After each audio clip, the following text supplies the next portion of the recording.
Kia ora ana, talofa lava, whakalofa lahi atu, nisa bluvanaka, and hello. And welcome to Afi, the podcast.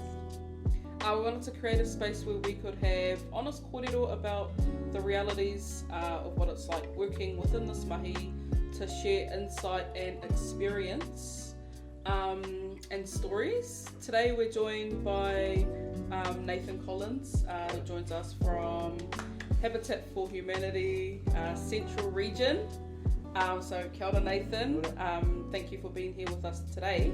Talk to us about who you are, your mahi, and then what led you to being where you are. Firstly, thank you for the invite. It's I think any chance I can get to come and talk about our mahi, I'm all for it. So whether it's in this forum or other different things, I just love the opportunity. So I appreciate that for sure.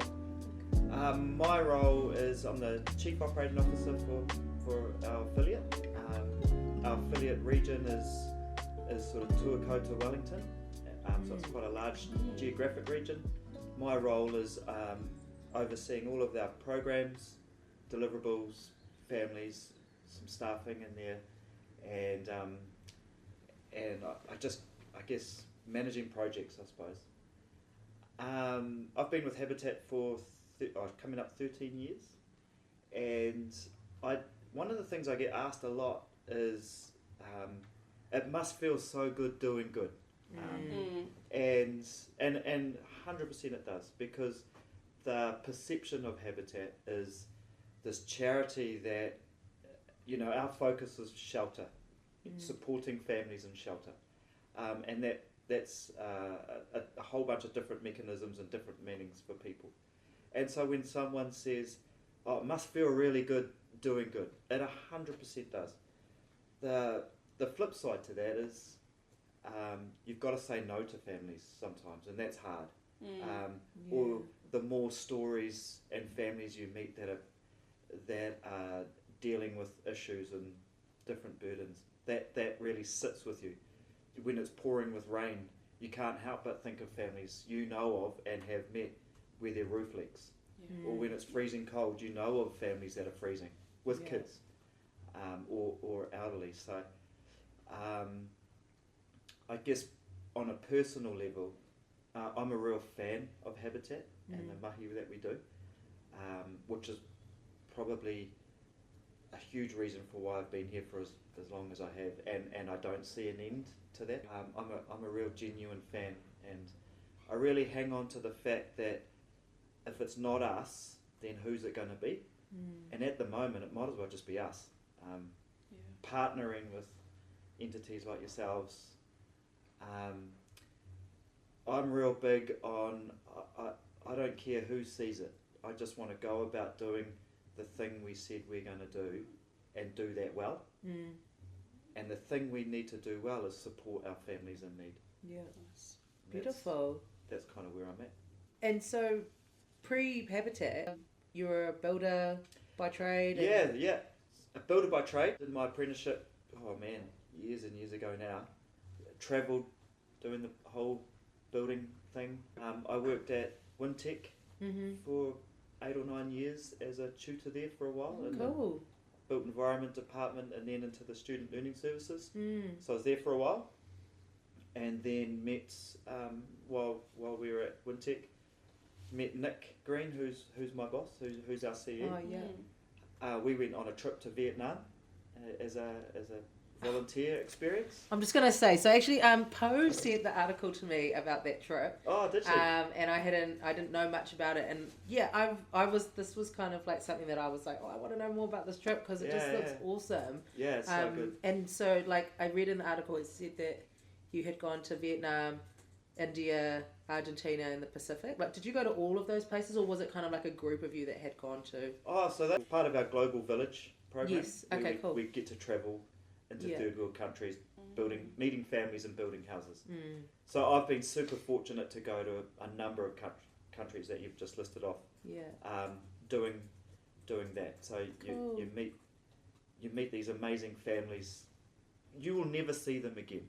So we've met families that were living in dog kennels, and you build this 30 square house, probably the size of this room, and it's just life changing. Mm. And it's part of a team of up to 12, 15 people will go from New Zealand, spend a week doing these. Are they all volunteers? All volunteers, so they pay their way. Wow. So it's an upfront cost for an experience, but it's such a privileged space to be able Yeah. to. I guess, there is always that realization of going, we have it so good at home. We should be more grateful. We should be this. We should be that. When you see different circumstances, but personally, I've learned so much about what community is.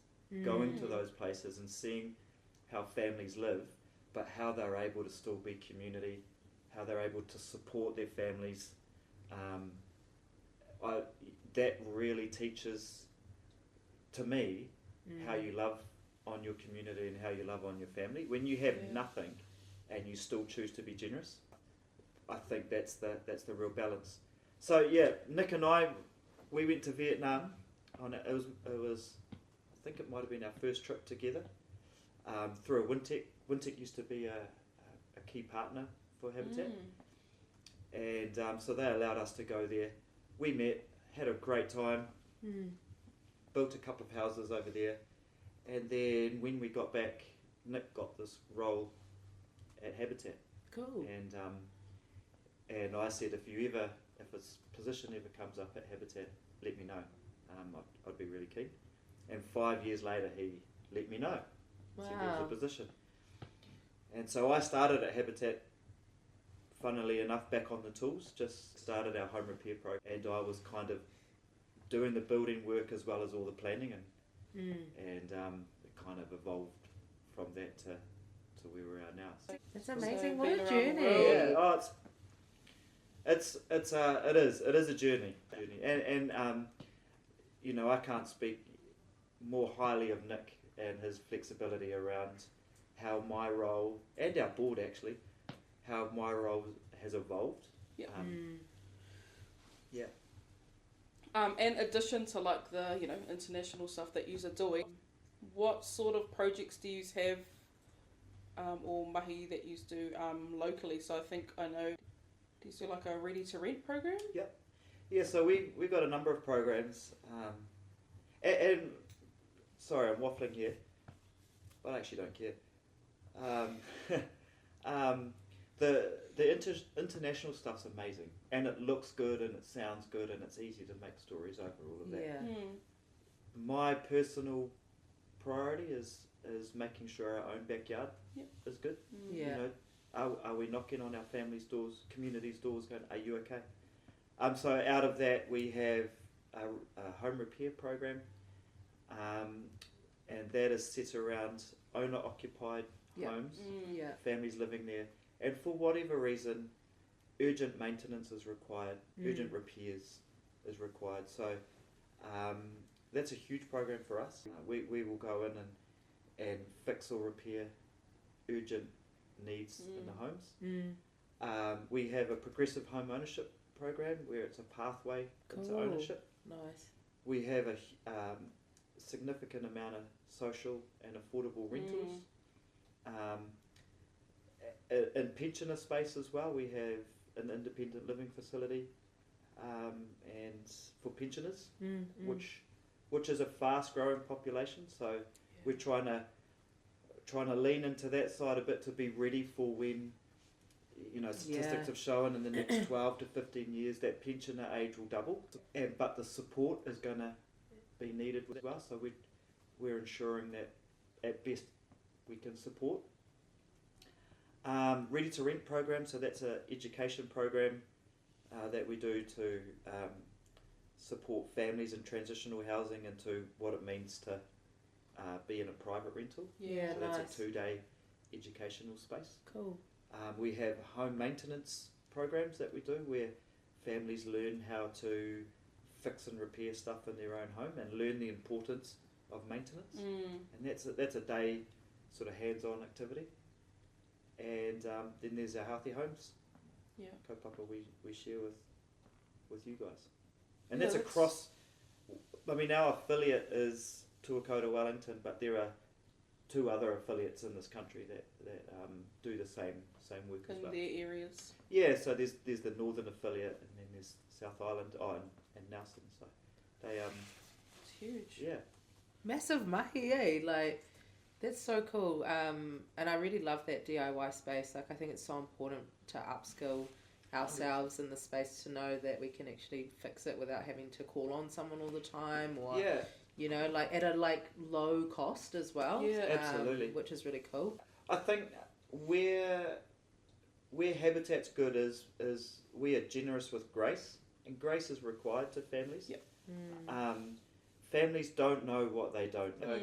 If a weatherboard has its paint peeled off, a lot of families don't know that exposed timber will cause, weather impacting on that will cause it to rot. And the whole purpose of your house is to remain standing in case of an emergency. So if the exterior cladding is rotten, then in case of an emergency, that's the first to go. So being able to empower families with education is, in my opinion, just as if not more important than the physical side we do for them. We have to get to a space where we empower our families better by being generous with families just don't know, and that's okay. I think we see a bit of that in our space, like with our education. Sure. Yeah, sometimes I think, when we think of funding and things and kind of like the time that we're in with whānau, we always try and ensure that at least, we know that the education that we're giving, the booklets that we have, that, everything that we're walking this family through is so important, like knowledge is power for them. And Knowledge so is power, yeah. we have so much information, so why not just share it out? Yeah. So that they can, be able to do it for themselves, and they then feel confident within themselves to do more. Yeah. And we should be generous with information. 100%. So, even if you're repeating yourself over and over again, be generous. Yeah. One of the things we talk about a lot at Habitat, and if my team were here, they would mock me, is we control the intent, not the reaction.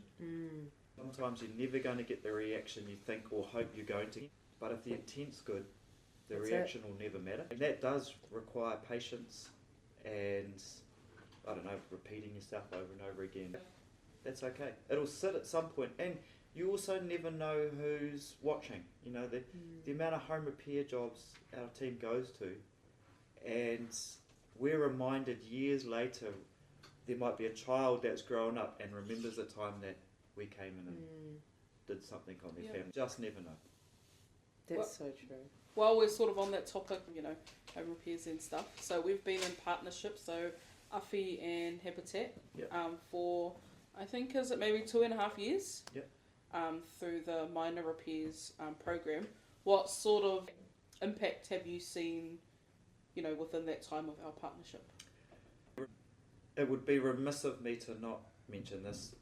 So in prep for this little kōrero, we've got a staff member who's basically full-time, so installing, all of our healthy home stuff. And I said to him, hey, can you just jot me down a little bit of feedback that I could potentially share in terms of an impact? He specifically said the fact that he gets, what do you say? When he knocks on the family's doors and sees the smile in the families, knowing what he's there to do, makes it all worthwhile. He's, in our 2.5 years, just him by himself has supported over 100 families just by himself. I mean, we've got other teams doing it. That's incredible. incredible. And he's like, this is what gets him out of bed every day, and knowing what he's going to do for a family, and then knowing how well it's received. When he installs curtains and sees how happy the family is, it becomes not just about curtains, because when you understand the purpose of the curtains going in and what the role of those are, and he's been a part of that, therefore he impacts families with kids, because that's our priority. Habitat's families and the elderly, knowing the half an hour it's taken them to put up curtain tracks and curtains or whatever has that impact. That's the thing I've noticed is in our positions, you don't get to see and hear the stories as much.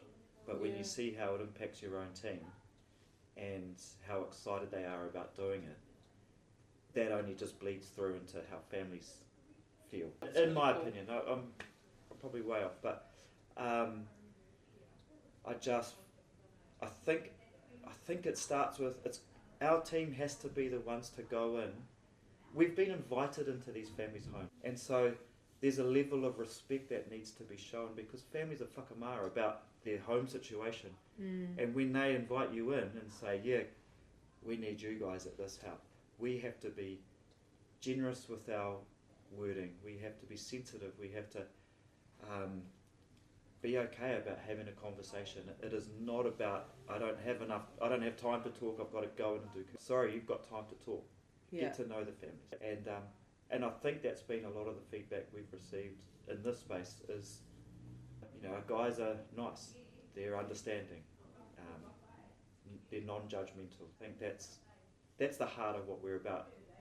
Yeah, really making those relationships, and the same, like we get that feedback, and you're right with, whānau feeling whakama or uncertain about letting someone come into their home, but then being able to open the door and you're greeted by a really, happy looking face and someone that's coming in to make the time to, even if it's sit down and have a cuppa or, just some kōrero to, what is it like? Just build that relationship, I think even, it's funny how you say about the cuppa, because sometimes you just go and you only make it to the cup of tea part. At the assessment, and then you're like, well, we've just sat here and spoken for an hour. I have another whānau I need to go and visit, and then before you know it, okay, I can come back, or whatever that kind of looks like, and journeying in their time, because that's the impact that they feel the most. Like what you're saying is that you've taken the time to sit down, kōrero, before you've gone, I'm going to check your heat pump, or let me go and check your insulation. There's none of that when you first walk in, unless it's driven by them, unless they're like, I really want you to check on this. Okay, sweet, let's go. If it's not, then that's also okay. The scope of work is guided by the families. 100%. We've all got a checklist, and we've all got numbers that we've got to achieve, and we've got KPIs. We all know all that. But if I was to go into a family home and go, you're just another one of my KPIs to deliver, that says nothing to the family. But if they come in and say, would you like a cup of tea? One of our rules is you will sit down and have a cup of tea. 100%. Because you're the family. We can't. I mean, when I was building, we would drive by certain areas and be like, I built that house, I built that house, I built that house. No one cares. What if I could take it all back? I'd say, in that home is this family, and they're amazing. And we built this home for this family, and they're amazing. When our staff member Oren was like, I've supported over 100 families. Wow. He could probably tell you stories on a lot of those, And that's so cool. That comes back to the intent, not the reaction. Yeah. That's awesome. Well, before we wrap up this kōrero, we've got some fire questions that we'll ask you. Yeah. Is it, before we head into the fire questions, is there anything else that you want to share before we kind of head towards the ending of this kōrero in this session? Yeah, I mean, I like what we were talking about earlier on, just about the passion, about, I hope what is shared is Habitat is privileged to be able to do what we do. We're so lucky. We've got a good, and I'm not here to sell Habitat, but what I am here to probably love to make sure we get across is for families to know and understand support's there. The hardest part is reaching out. When they reach out, it's good.